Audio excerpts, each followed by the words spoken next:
Kang lives. This is why. That's right, the version of Kang we saw sucked up into the Multiversal Power Core at the end of Ant-Man 3 actually has a greater destiny beyond just a one-off film appearance. Get the hint? Keep watching to learn how this version of Kang will wreck the multiverse and also follow the legendary Secret Wars comic arc in more ways than we expected. Let's begin.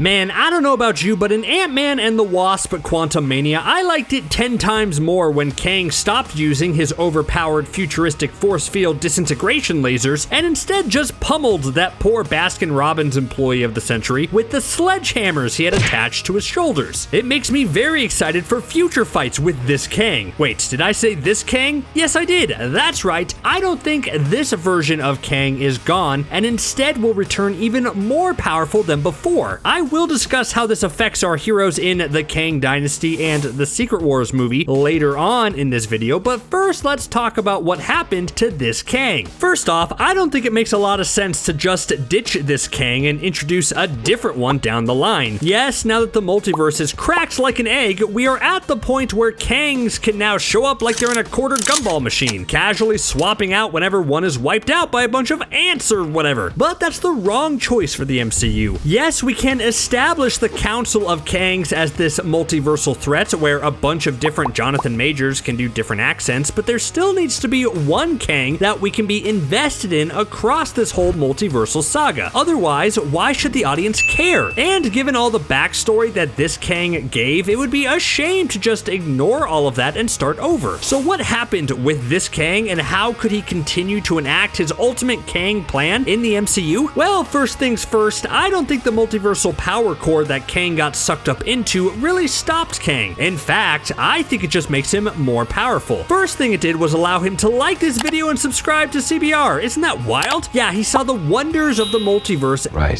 Anyways, what I think really happened when Kang got crushed was that he was transformed into something beyond recognition. That's right, I think the MCU will make the Kang we've met into their version of the Beyonder, aka the omniscient multiversal being who's like the second strongest character in all of Marvel history and plays a major part in all the big Secret Wars storylines over the years. I, and I'm sure all of you, have been wondering just how the MCU is going to adapt Secret Wars into a film, especially where there's so much history behind it. The two biggest Secret Wars stories are the original Battleworld one from the 80s and the Multiversal Collision Course one in 2015. Both are different but with key elements remaining the same. Like the first one saw the Beyonders show up and transport select heroes and villains to a homemade planet called Battleworld, where they could fight it out for the Beyonders' amusement. Straightforward stuff, right? The 2015 Secret Wars was a multiversal resetting event that hinged mainly on the fact that Dr. Doom stole the Beyonders' power and created an entirely new reality with him as God Emperor Doom. I think the MCU will draw from a bit of both of those. I know you're saying even a multiversal reset? Well, stick to the end of the video to hear my thoughts on that. But yes, I think if the MCU was smart, which it is, it would pull the best elements from the original Secret Wars and the new Secret Wars, which means the MCU needs a Beyonder. But a Beyonder character would be too much to add right now. I mean, we already have a million Kangs to deal with on top of all of our heroes. Can we really fit a Beyonder in there? No.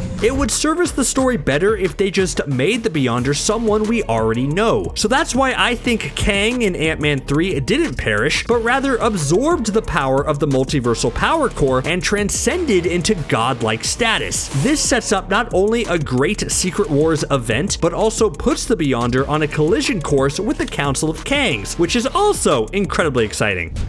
So, making Kang the MCU's Beyonder and giving him his Beyonder power creates this oncoming war between the Kangder, the Beyond Kang, the Kang Yonder, Kang the Beyonder instead of Kang the Conqueror. I'll just call him Kang for simplicity's sake and clarify any other version of the character. Sound good? Okay, as I was saying, Kang with his newfound omniscient godlike abilities versus thousands of different variants that make up the Council of Kangs is a great conflict, especially because they both would want different different things, but both of their plans would mean the destruction of a lot of universes, including the main MCU, which is bad. It's a real whoever wins, we lose type of situation. The Council of Kangs have been revealed as the ones basically running the entire multiverse. They kept order and control over all the timelines and universes, probably through that big multiversal war for a long time now, but the actions of Kang really screwed things up. So now they're going to start purging timelines to keep everything in control. Kang, on the other hand, as explained in Ant-Man 3, has had a complicated relationship with the Council of Kangs. He was banished and is basically at war with the Council of Kangs and thinks what they are doing is wrong. They shouldn't be in control, which, hey, is kind of admirable, right? Well, up until the point where Kang actually wants to stop them by wiping out trillions of lives in order to take away the Council of Kangs' power, which is also pretty bad. So we're in trouble either way. I like this setup for a central conflict because it's different than any other Avengers movie. All other Avengers movies had a villains versus Avengers type of mindset with our Earth or universe on the line, but now our universe is basically an afterthought. We're collateral damage, and the Avengers of our universe would need to decide if they want to step up and save the lives of people in universes that they don't know, or risk our safety, or just sit back and try to stay out of the way. I mean, of course, we'll choose to fight, and that continues the theme set up in Infinity War and Endgame about how we don't trade lives and every life is valuable. The big Kang versus the Council of Kangs battle will probably lead to the greatest assembly of heroes ever put to screen. I mean, when you're dealing with Beyonder power, that's kind of a given, right? Plus, just from a story perspective, it seems like the MCU would love to top Endgame in terms of character and scope, which means bringing in heroes both new and old from all across the multiverse in order to fight, which, to be honest, I'm a little nervous for, but I'll keep an open mind. So how will this story be told in Kang Dynasty and the Secret Wars movie? Let's talk that out.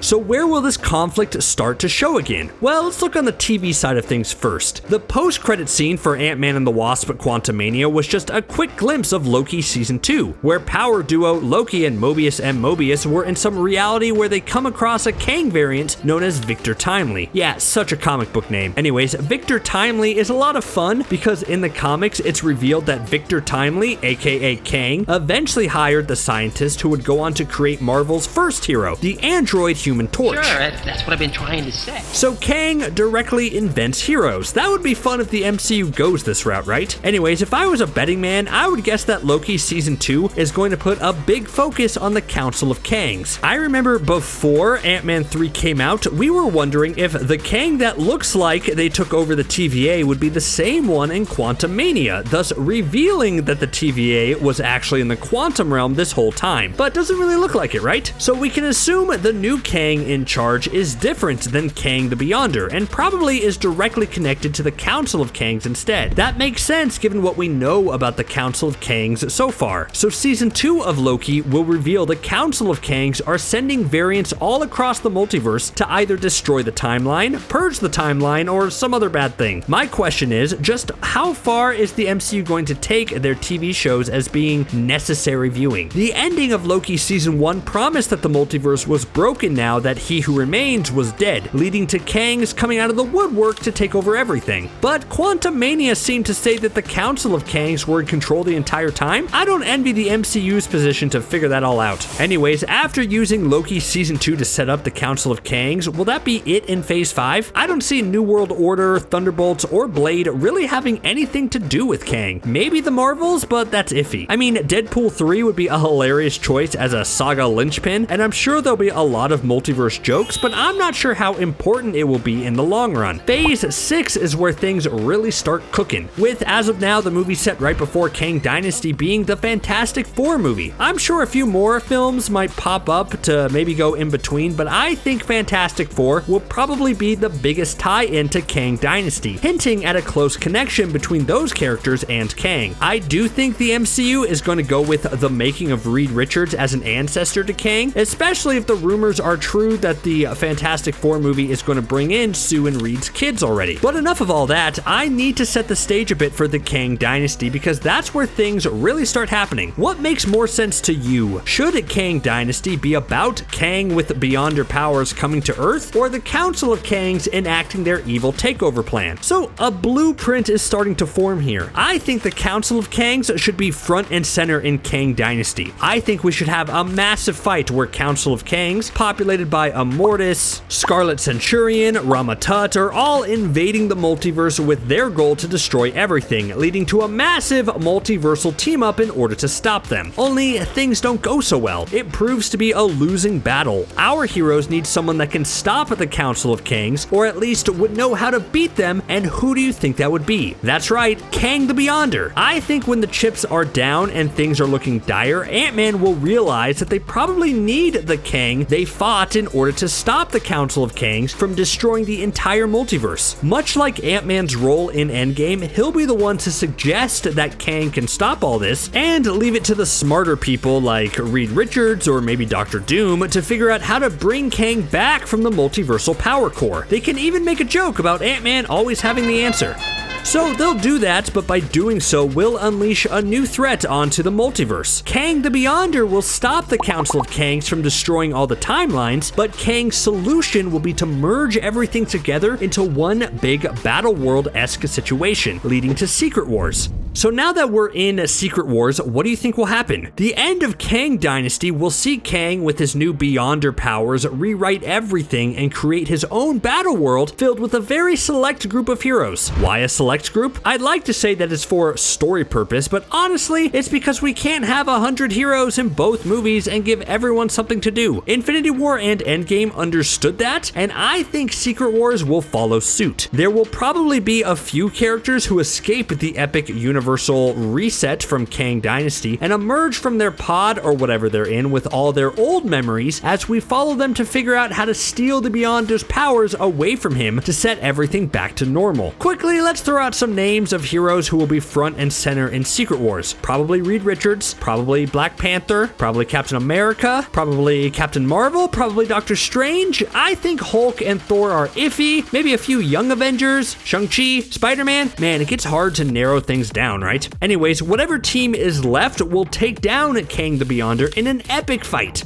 In the 2015 Secret Wars, it's Dr. Doom who steals the Beyonder's powers and becomes God Emperor Doom, and I just don't think there's time to set up that moment. But that doesn't mean the story can't be similar. Like in that story, Black Panther fought God Emperor Doom by harnessing the power of the Infinity Gauntlet. How crazy would something like that be? Imagine that our heroes resurrect someone like Thanos to fight fully powered with the Infinity Gauntlet against God Emperor Beyonder Doom or whatever, and the heroes use that as a distraction to do whatever they need to stop Kang once and for all? Okay, that might be wishful thinking, but I think the framework would be similar. The heroes would use a powerhouse to distract Kang while they find the solution. In the comic, it was using Molecule Man to strip Doom of his power, but I think it's gotta be something different for the movie. Some other MacGuffin, but I think no matter what, the heroes will win in the end. The multiverse will be saved, Kang will be stopped, and everything will be set back to normal. Wait, no it won't. This will change the entire future of the MCU.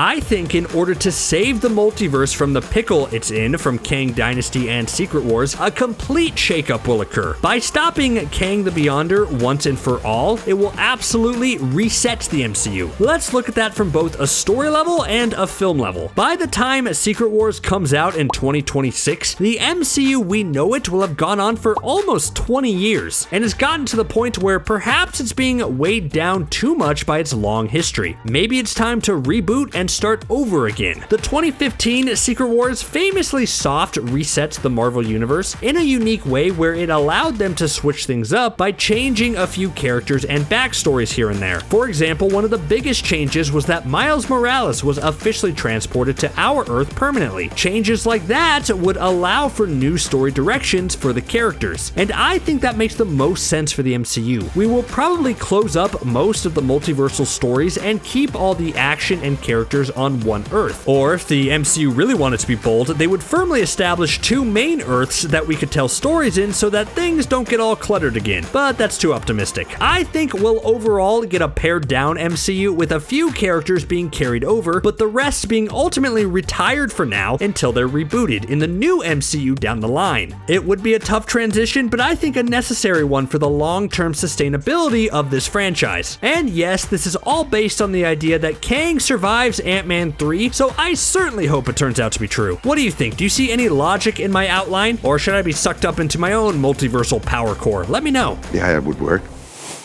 How do you think Kang will be different now that he has the multiversal power core powers coursing through his veins? Is there any chance he becomes benevolent, or will he need to be stopped? Let me know what you think in the comments below. Thanks for watching CBR. See you next time.